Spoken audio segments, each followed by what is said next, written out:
民进党提名的基隆市立委参选人市议员张炳金，甲伊的爸母涉嫌诈领助理费，早起因3个人拢互检方声押。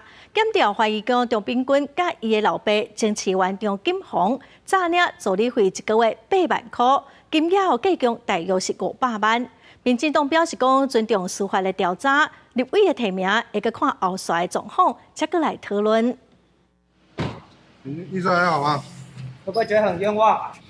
面对镜头无回应，民进党基隆市议员，嘛是立委参选人张炳君含老爸前市议员张锦宏，传出伫个任职期间涉嫌诈领助理费。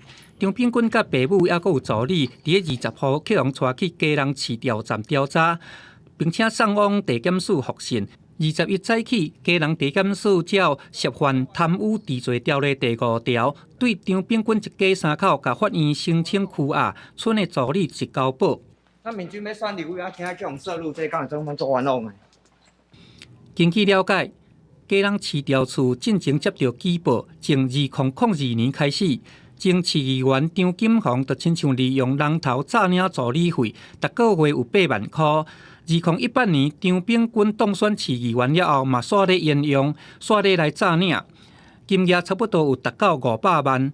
今年张炳君伫个民进党立委初选的民调胜出，代志才会曝空。我想我们尊重司法的一个调查，那我们也相信同志的清白啊，哈。如有不法之情事，勿枉勿纵。至于当事人是本党提名的立委参选人，我们也会带大选提名策略小组。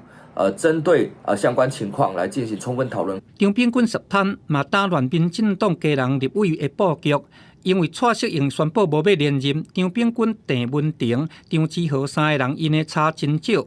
基隆市党部主委苏仁和呼吁，提名小组就要紧密来开会讨论。目前的选情有较安踏，望会当假期结束了后，就会有决定。记者综合报道。